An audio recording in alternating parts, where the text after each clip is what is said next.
Hoje, os arqueólogos da cultura pop falam sobre os arqueólogos do impossível. Atendendo a inúmeros pedidos, Planetary.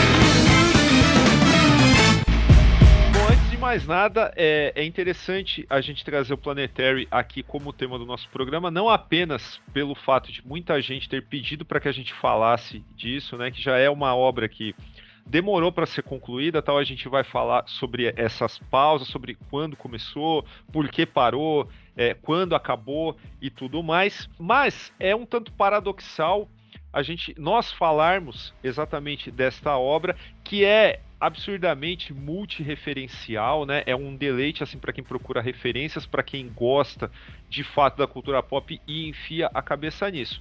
Porém, existe uma brecha para que algumas pessoas nos critiquem, porque nós estamos sempre falando de como o século XXI só recicla fórmulas, não produziu absolutamente nada de novo e tudo mais. Estamos vivendo com os mitos do século anterior ainda. Porém, vamos lembrar que Planetary aparece justamente nesta virada, né, de século. O que faz muita diferença você se debruçar sobre as referências e sobre os mitos, né, se eu estou usando a palavra corretamente, sobre os mitos do século XX, falar disso no final do século XX é uma coisa. Falar disso, insistir nisso de 2015 para frente, aí é apelação. E vamos deixar bem claro que Planetary, ele não é apenas um desfile de referências, como é o caso de, por exemplo, um filme como Jogador Número 1, que a razão de ser é a referência, mas Planetary, ele é uma investigação assim muito divertida, muito sincera e muito séria na forma de uma história de ficção científica, né? Porque não é essencialmente uma história de super-heróis, ela é uma história de ficção científica bem viajada, bem com conceitos bem abstratos, por assim dizer, que se ocupa de investigar esse caminho da criação do fandom e da cultura pop de uma forma muito alegórica e muito séria, né? A questão aqui não é o tema, é o formato, né, que foi... Bom, é o tema também, mas o formato ele faz muita diferença e a hora que ele aparece, que ele ganha o mundo, que Planetary é lançado, né, que é ainda em 1999, faz muita diferença e é por isso que vale a pena falar dele agora em 2022, né? Estendendo esse seu argumento, cara, é importante frisar que Planetary é uma obra da dupla Warren Ellis e John Cassaday. A principal figura aqui é o Warren Ellis. E assim, gente, desde já, eu sei que isso é o tipo de discussão que é vastamente levantada, é uma coisa que acontece com frequência, questão de obra e autor. Nós estamos cientes de tudo que a gente já falou sobre o Warren Ellis, da figura dele nesse exato instante. Não estamos aqui falando da persona particular dele, nem louvando nada. Nós estamos falando sobre a obra e sobre a sua relevância para a história dos quadrinhos, tá bom? Então, se quiserem ter essas discussões aí nos comentários ou em outros lugares, fiquem à vontade, a gente não vai entrar nessa seara nesse vídeo. Por que a figura do Warren Ellis, enquanto criador de quadrinhos, nesse exato instante, para essa discussão, ela acaba sendo importante? Porque o Warren Ellis ele é um dos maiores representantes daquilo que eu já mencionei em programas anteriores, a gente já falou sobre isso, do movimento revisionista dos quadrinhos, que é aquele instante ali, principalmente depois da história da Image, né, no começo dos anos 90, que fez com que a grande crise dos quadrinhos eclodisse para o mundo, dos quadrinhos, né, estadunidenses, eclodisse para o mundo, e que fez com que muitos autores se debruçassem sobre a história, a história das histórias em quadrinhos dos super-heróis estadunidenses, todo o seu conceito, tudo aquilo que eles representam, todo o seu potencial, todas as suas falhas intrínsecas. Então esse movimento revisionista é um movimento que se debruça sobre o que aconteceu nos quadrinhos até ali e faz justamente uma revisão para tentar ressignificar os super-heróis para esse novo século que se aproximava. E o Warren Ellis foi um dos melhores e maiores expoentes desse movimento revisionista, pegando arquétipos de super-heróis conhecidos, como, por exemplo, a ressignificação que ele fez da Liga da Justiça em Authority, e entregar uma nova perspectiva desses heróis, que era uma perspectiva mais séria, de um realismo esteticamente falando para o público, mas sem abandonar a extrapolação e os absurdos que são característicos da figura dos super-heróis. No caso de Planetary, assim, qual que é a diferença, por exemplo, entre Authority e Planetary? Authority é uma ressignificação dos próprios super-heróis. É o Warren Ellis pegando Superman, Batman e companhia, se debruçando sobre eles e reapresentando a sua própria interpretação sobre aquilo que esses personagens significam para ele, enquanto não apenas criador de quadrinhos, mas também como escritor de quadrinhos. Planetary é uma obra deliberadamente referencial. Só que aqui, referência tem um sentido que é quase acadêmico, quase epistemológico. Tem um sentido de se debruçar sobre os super-heróis, mas não mergulhar neles, observá-los a uma certa distância. Toda a premissa de Planetary parte do princípio de que a trinca lá protagonista, o Elias Snow, baterista, e a Kita Wagner, eles não estão inseridos dentro desse contexto, daquele universo, né, da Wildstorm, essa coisa de universo, né, que hoje a gente está tão acostumado a falar. Eles não estão diretamente inseridos naquele universo como agentes de transformação. Tanto que uma das premissas, né, um dos ditos do Elias Snow que se tornaram mais famosos é aquele: esse é um mundo estranho, vamos mantê-lo assim. É tanto parte da personalidade desse personagem, que é brilhantemente construído pelo Ellis, mas é também a própria maneira de o Ellis dizer: veja, gente, é isso que os super-heróis são, é isso que eles podem significar para os leitores e para o mundo, esteticamente e epistemologicamente falando, e nós precisamos entendê-los assim. Se nós deixarmos de nos aproximar dos super-heróis dessa forma, nós corremos o risco de interpretá-los mal.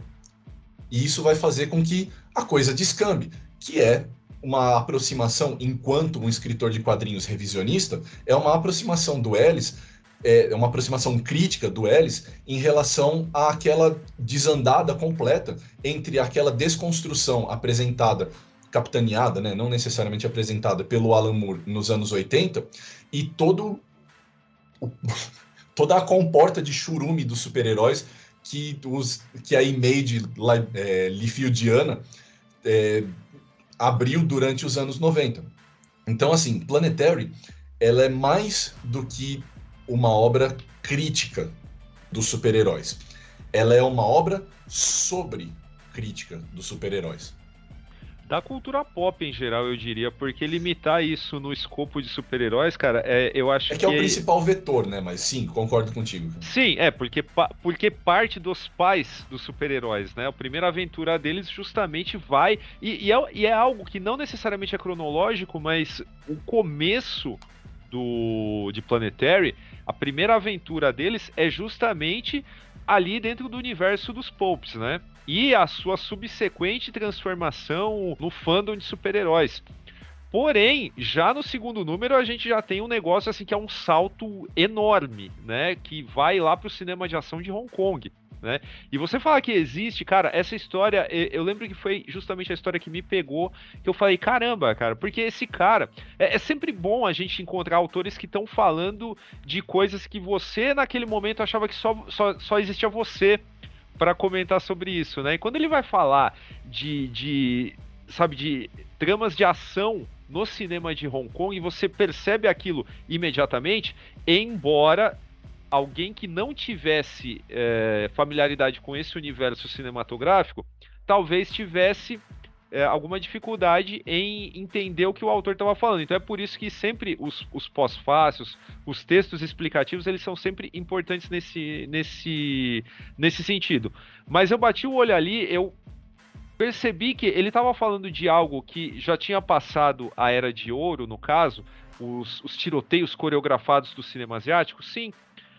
Porém, ele tá falando, ele coloca esse universo, mas na figura de um fantasma que assombra uma região de Hong Kong e tem todo aquele lance dos tiroteios e tudo mais. Aí você fala, caramba, o fantasma de algo que personifica aquele tipo de ação, cara, porra, como isso dialoga com a primeira metade da primeira década do século XXI, né? Que foi quando eu, sabe, parei para prestar atenção legal nisso tudo. E tudo mais, cara. Você tem também kaijus, você tem, sei lá, outros personagens de rádio que aparecem. Existe uma investigação assim muito ampla, né, sobre o que significa cultura pop ao longo do século XX. E tudo isso com e até o próprio trio principal. Ele parece estar comunicando alguma coisa, claro, a gente está falando de um autor britânico minucioso pra caramba, como todos os seus pares. É claro que a configuração do trio principal que puxa essas histórias, ele também teria algo a dizer, algo a acrescentar nesse conceito. Eu acho que os poderes de cada um ali, eles também estão dizendo alguma coisa, porque você tem a Jaquita, que ela é uma super heroína na melhor acepção da palavra, e assim, das mais genéricas, porque é super força, é super velocidade, é invulnerabilidade e tal.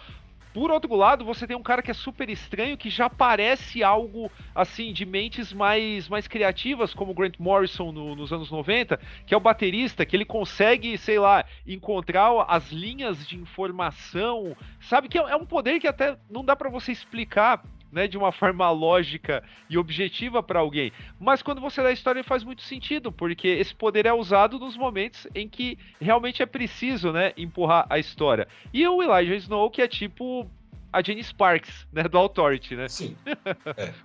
Um espírito do século XX. Que funciona de novo, como um vetor. Muito no que você falou, dá para fazer uma conexão aqui no seguinte sentido. Você usou a expressão o que significa, né? E conforme você também deixou bastante claro já no início da conversa, Planetary é uma obra que é essencialmente referencial, mas essa referência tem um sentido.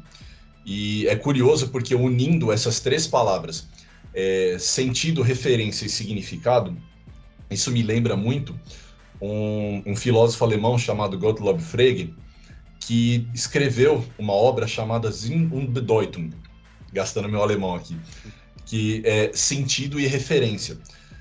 E assim, trocando muito em miúdos, o que ele explicava era mais ou menos o seguinte: quando se trata de filosofia da linguagem, referência é algo que dá sentido ao significado, tá? Da seguinte forma, se você tem um signo que não possui uma referência para que seja compreendido, esse signo não tem sentido e, portanto, ele não pode ser apreendido.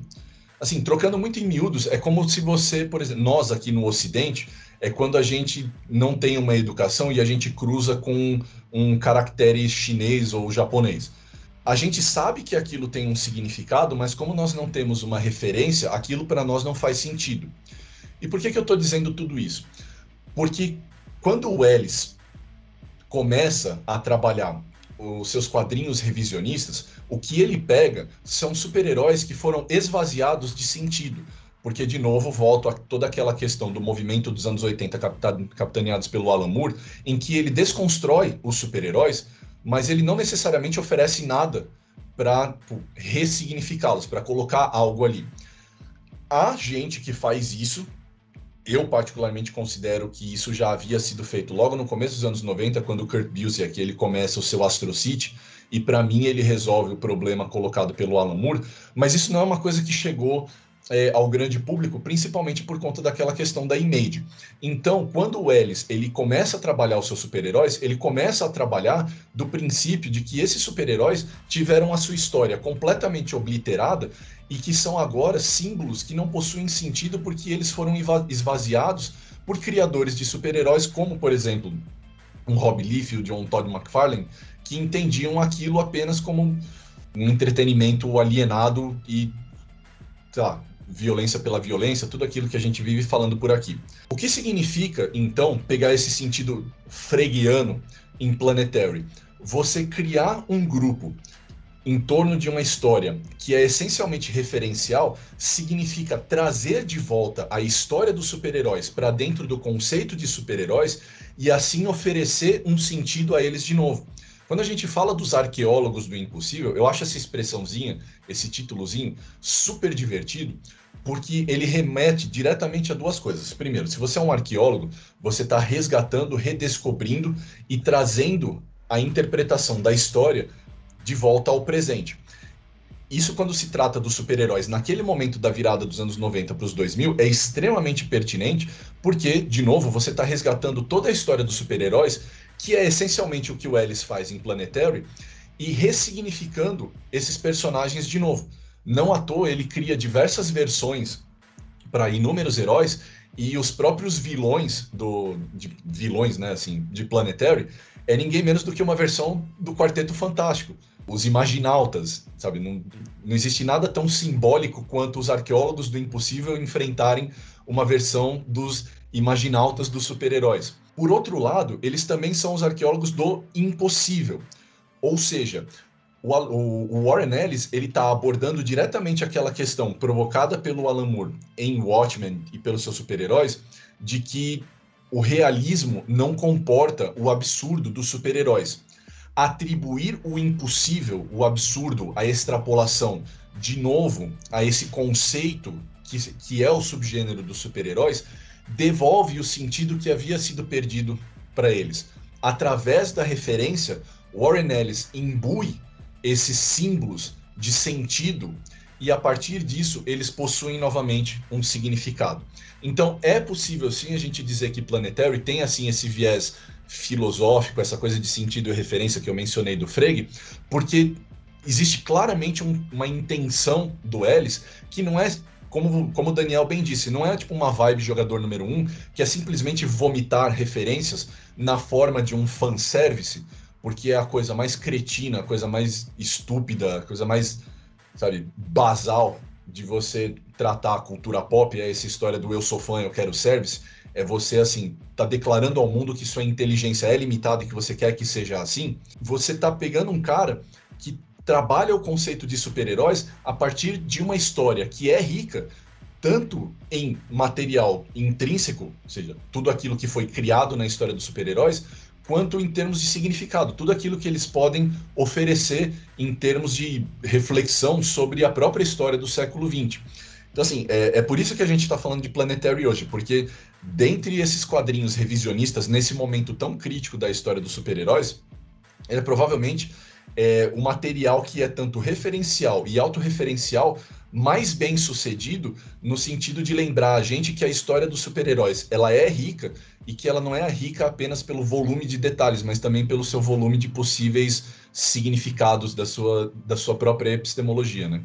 Expandindo esse escopo para a vida real também, no caso, né, o que o Warren Ellis faz é explicitar algo que muita gente já deixou claro em diversos estudos, que é possível você contar, pelo menos resumidamente, como é o caso aqui de Planetary, não vou falar aqui, aqui você tem uma enciclopédia para estudar a história do século XX. Não, mas você tem diversos elementos para talvez entender melhor o século XX, porque é justamente a produção cultural, e mesmo aquela destinada às camadas mais rejeitadas da sociedade, como era o caso de fãs de quadrinhos entre os anos 50 e 60 e além, né, só ganha um reconhecimento um pouquinho maior nos anos 80, que é perdido depois uma década na década seguinte, mas enfim, você consegue encontrar assim diversas referências ao próprio mundo real. Basta que a pessoa que leia isso, ela esteja receptiva a pensar também na realidade, né? É claro que sim, existe uma camada de diversão pura e simples, porque é um gibi muito bacana, muito movimentado, muito cheio de coisa, acontece coisa para todo lado.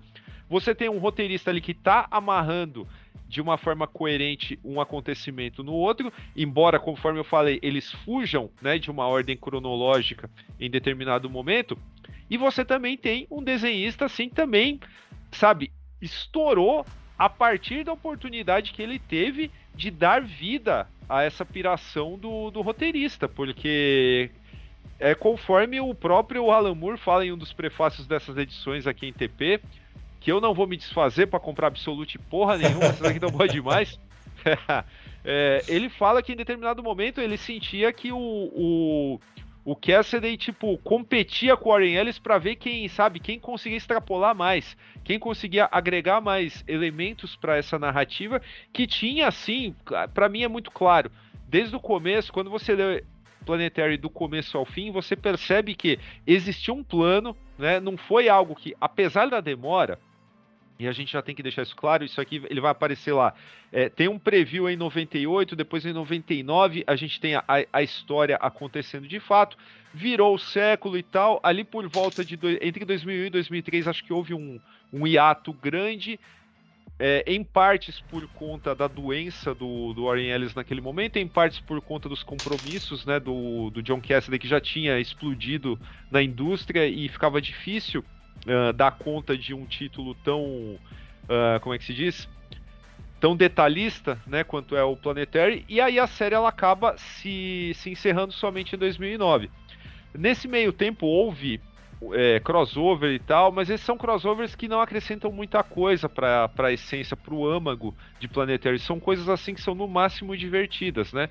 E, enfim, por tudo isso, né, você tem aí um quadrinho, né, que ele trabalha assim na sua característica metaficcional, porque, cara, você consegue, inclusive, se o cara quiser pegar só ação, quiser somente pirar na arte e no tanto de cenas de ação e criaturas exóticas que aparecem nessa história, o cara tá plenamente satisfeito, né? Mas quanto mais a gente enfia a cabeça nisso, mais interessante ele fica.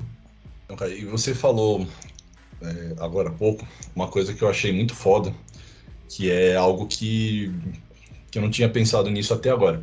Tem esse fator também de Planetary, que assim, a gente não pode atribuir exclusivamente a Planetary a responsabilidade por esse feito, lógico que não, é uma coisa multifatorial, mas é interessante notar como o Planetary pode servir como um expoente disso, que é o fato do seguinte: a partir do início dos anos 2000, a gente tem esse processo de mudança da percepção desse negócio que a gente chama, né, de cultura pop, cultura nerd, que é, enfim, são expressões que a gente precisava repensar, enfim, são problemáticas, mas isso é para outro carnaval. Mas assim, a partir dos anos 2000, existe uma nova percepção, principalmente por causa do trabalho de autores como Warren Ellis, no sentido de tornar mais complexo e mostrar que a história da cultura pop, usando esses super-heróis como vetor, como eu disse, ela é muito mais rica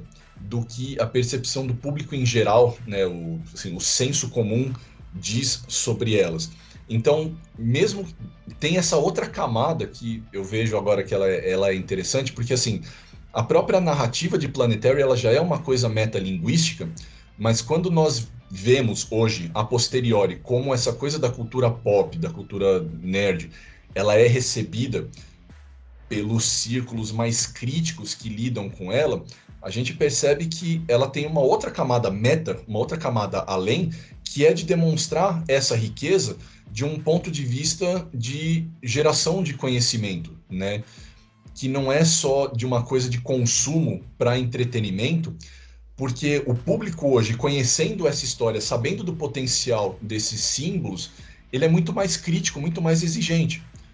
Lógico, você pode falar, pô, mas o consumidor médio de super-herói ainda é um sujeito meio bosta, meio alienado, é um cara que, sabe, passa o dia inteiro em página do Facebook discutindo quem ganha numa luta entre o Superman, o Goku e o Hulk. Entendeu? Sim, existe esse fator. Só que, por conta tanto de fatores, né, além como, por exemplo, a conexão de redes sociais e tudo mais, mas assim, também pelo tipo de trabalho que a gente teve em relação a esse tipo de símbolo, desse tipo de ícone, como são super-heróis, por parte de autores como Moore, como Busiek, como Ellis, como Morrison, sabe, e, entre outros, a gente sabe que hoje falar de super-heróis superficialmente, para muita gente é um negócio que não basta mais.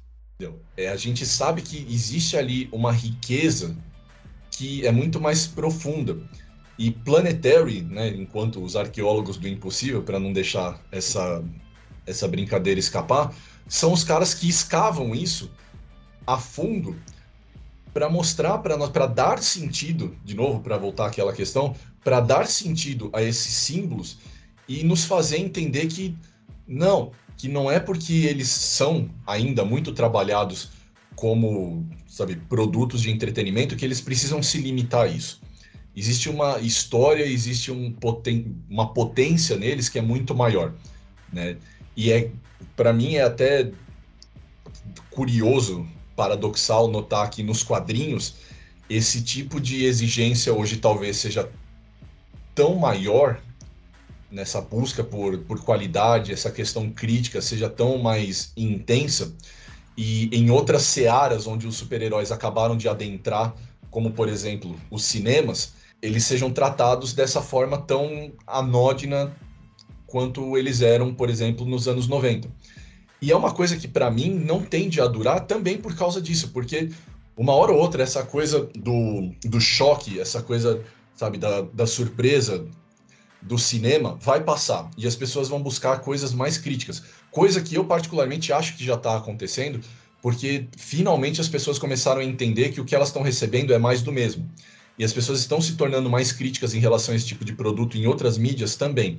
E a tendência é que o que possa vir a servir como referência no futuro são justamente esses autores que lá atrás nos quadrinhos se debruçaram sobre a história dos super-heróis e mostraram, veja a história dos quadrinhos, veja tudo que ela pode oferecer dessa forma como eu estou mostrando para vocês, que é o que o Warren Ellis faz em Planetary.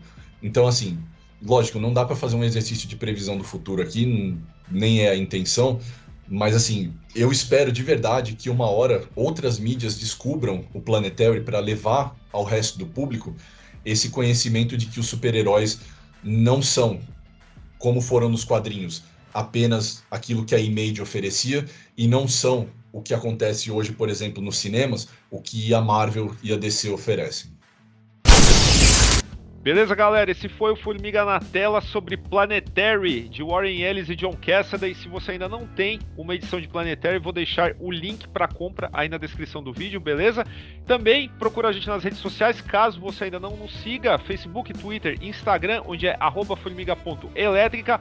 Dá um like aí no vídeo, por favor. Também, se não for inscrito ou inscrita, faz isso agora e não esqueça de ativar o sininho para notificação a cada novo vídeo. Não esqueça que o Formiga Elétrica também tem uma campanha de financiamento coletivo e recorrente no Apoia-se, apoia.se/Formiga Elétrica. Entra lá, vê se você quer ajudar a gente a crescer, aumentar nossa qualidade técnica, expandir nosso conteúdo e além.